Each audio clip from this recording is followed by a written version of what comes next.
Hi, I'm Wes, the Explosion, and the Backlog is back for the third week. Now, what games did I get up to plan this week? Let's find out. So here we are, once again starting with Sonic Colors.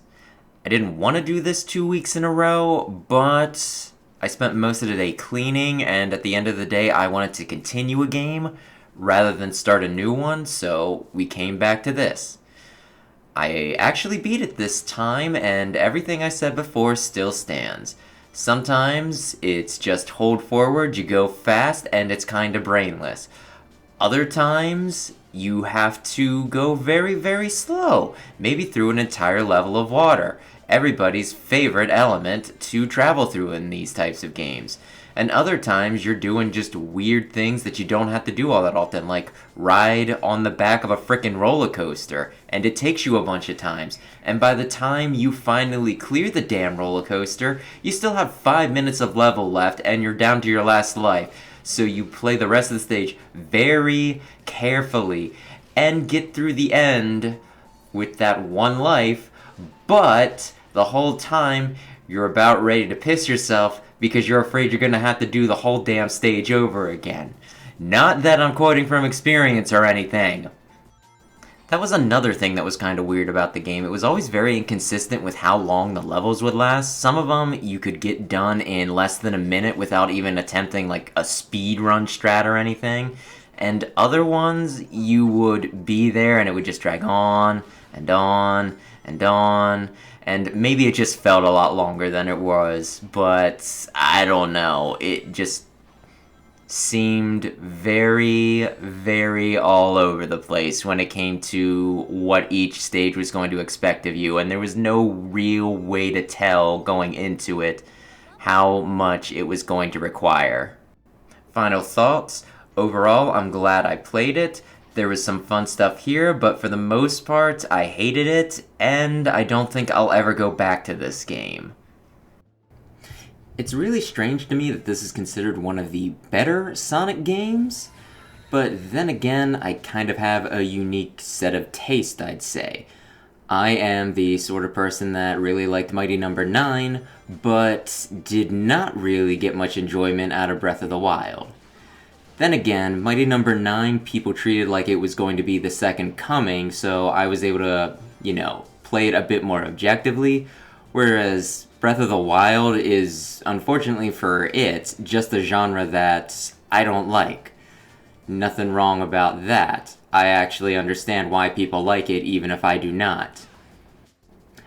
The whole thing just makes me kind of think about my own self-contradictory nature and the duality of man, I suppose. I'm not sure if anybody else is like this, but if I like something that is like massively popular, like it's almost embarrassing in a way. Because if everybody has that opinion, it's not really interesting to like it or, praise it or anything. It's like liking Marvel movies is not a personality, that sort of thing.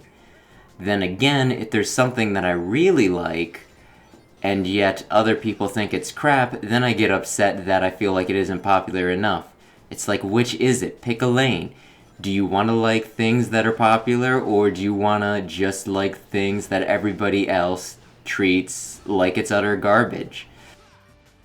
I guess the goal is to look for a happy medium where you like things that are broadly popular, but when it comes to the nitty gritty, what your favorite aspects of it are, they're well regarded, but not, too by the books.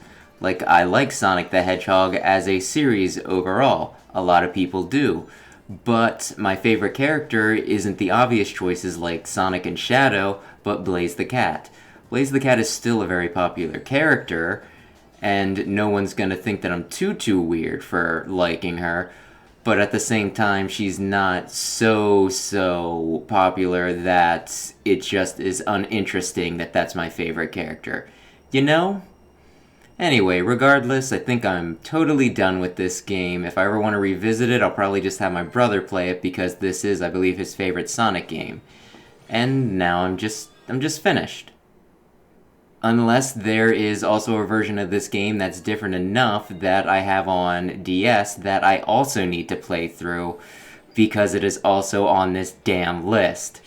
Oh, damn it. Well, I'll probably put that off for a while and instead play something just for me. Anything depraved on Steam right now?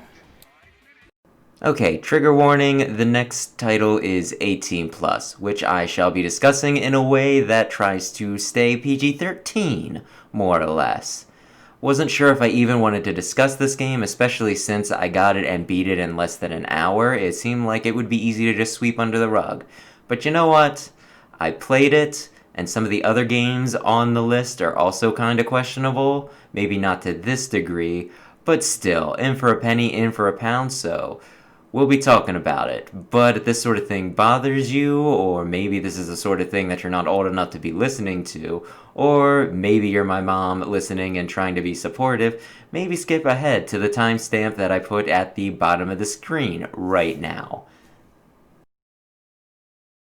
So the other game I played was Get to Work Succubus-chan, which is definitely an 18 plus game. I looked at the store page to see if there was any sort of story for this, and surprisingly, yeah, there is.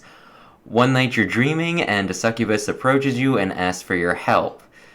To help her, she gives you more and more pervy dreams in order to collect your pervy energy, I suppose.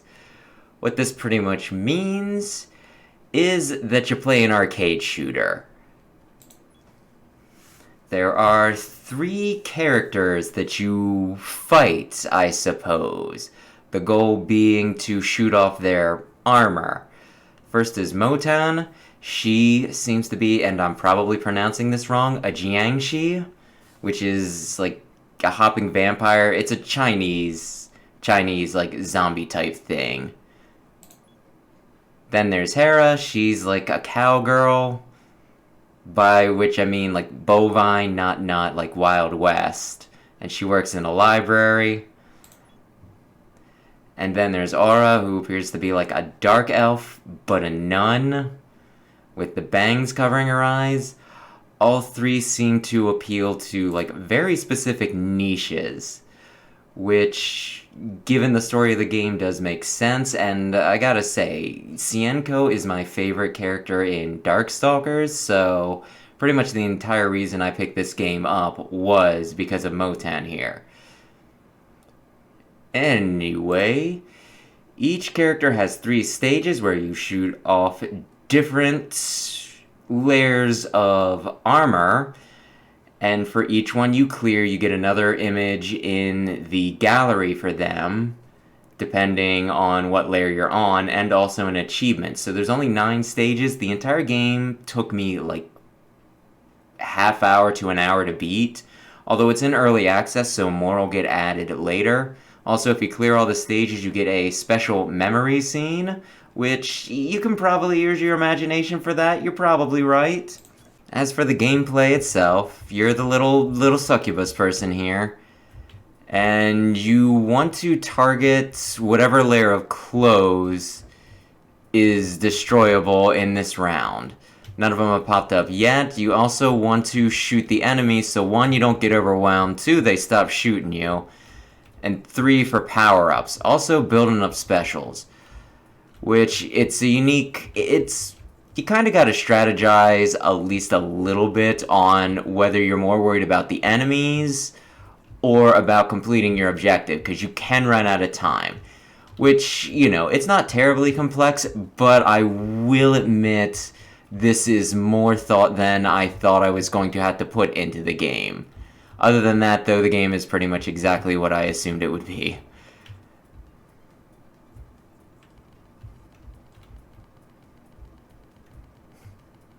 So as for whether I recommend this game or not, that's kind of up in the air, because like it's one of those things that seeing this and hearing the description, I'm sure 95% of people already have an opinion.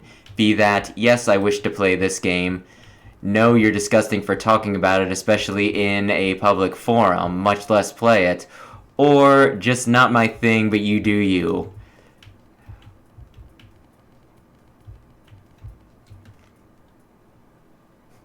And there, the end of the stage. Huzzah. This, yeah, I would have shown Motown, but hers gets inappropriate a lot faster than the other ones. And then, while I haven't beaten it, I started playing Pokemon Blue version again. When they re-released these on the Virtual Console for the 3DS, my brother and I each picked up one of the versions, and we had big plans to play through the entire game and complete the damn Pokédex. I even was going to reach so far as to try and get the glitch where you actually unlock Mew. I mean, it has been years since I played this game, like maybe probably over 20 at this point, and I forgot how rough this is. I don't think I've ever gone back and played an earlier game in a series and just been made so keenly aware of all the improvements that they have made over the years. Some of them I remembered, like not having running shoes or being able to breed so that I could trade eggs to other people to get other Pokemon that I need.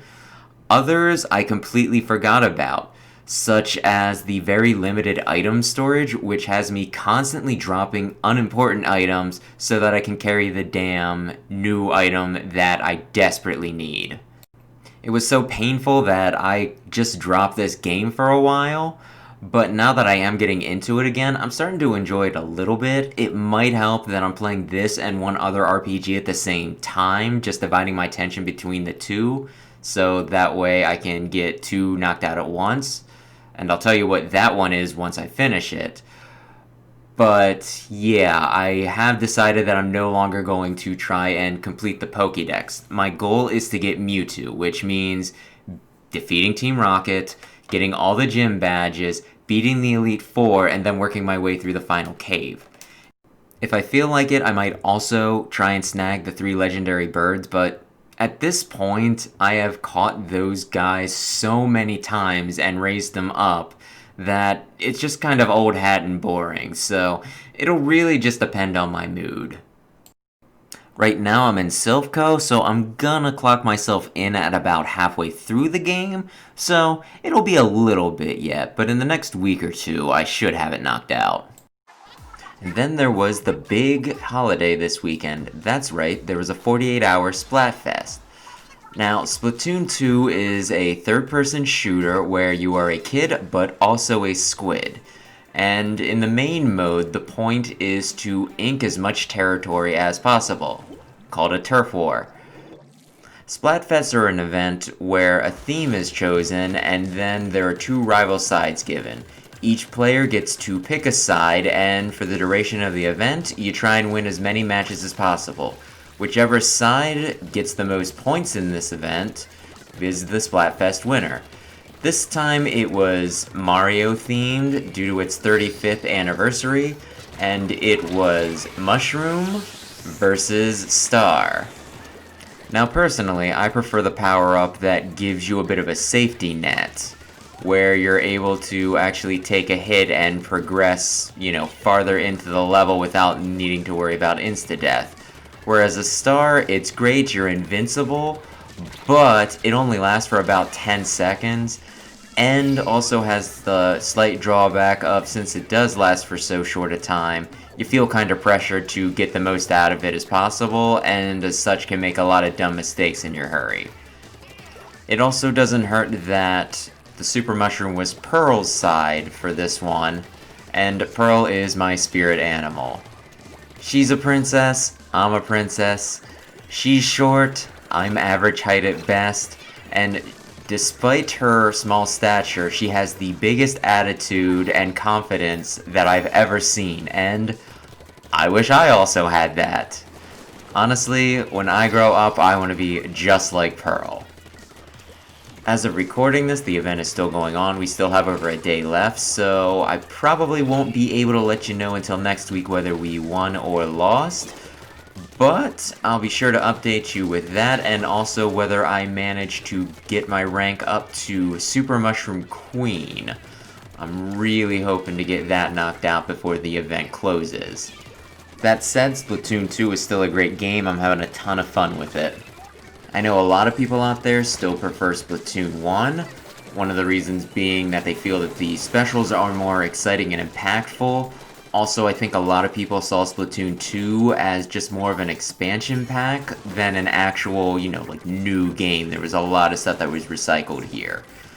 Another big caveat is for Splatoon 2 you have to pay for a Nintendo Switch Online, which is not great. Whereas on the Wii U, the online connection was free, but I mean, who the hell had a Wii U? I did. I'm being slightly self-deprecating, I guess. But anyway, I think that the new modes like Salmon Run in particular, and the added character customization and weapon variety do make this the superior game. Just because it's a lot harder now to wipe an entire team with a special, I don't think is enough of a reason to declare this the inferior game. As for whether I recommend it or not is a trickier question, because I always have this vague hope that any day now they're going to announce Splatoon 3, but it hasn't happened. The last major update for this game, with balance patches and new weapons and gear and the like, happened, I'm gonna say, like 2 years ago. Sometime before the final main event for the game, the Splatocalypse, which was Chaos vs. Order, another Splatfest, and it was the doozy. It was supposed to actually be the last one.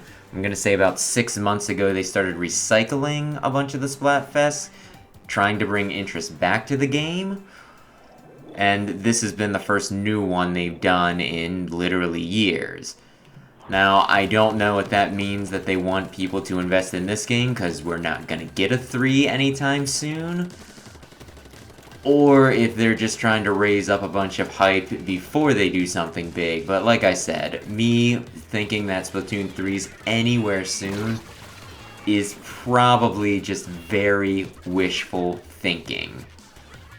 So at the end of the day, you know what? I do recommend Splatoon 2. It has a very cool aesthetic and a gameplay style all its own, and just overall, it's a lot of fun. All that said, if you do happen to take my advice and pick it up, and then they announce Splatoon 3 like 2 weeks later, I apologize, but if you can find it in your heart to forgive me, just know I will be very happy with anything new coming out Splatoon related. So yeah, that was it for this week. Even though I still got around to playing 4 games and was able to talk about them, it still feels like I had less time this week, which might just be indicative of how rough work felt. Oh, and also worth noting, I ordered a new light source, so hopefully the video quality is a little bit better next week, but we'll see. Kinda depends on shipping and if what I ordered does what I want it to do. Now, despite playing 4 games this week, I only actually finished 2 of them, and the one that I finished actually got added on this week, so that one was a wash, so we're looking at only 1 knocked off the list. That said, it's gonna happen sometimes. It is still progress, though small progress, so I'm not unhappy with it. But regardless, that'll do it for this week. Thanks for watching. If this sort of thing interests you, consider subscribing. I'm trying to pump one of these out about once a week.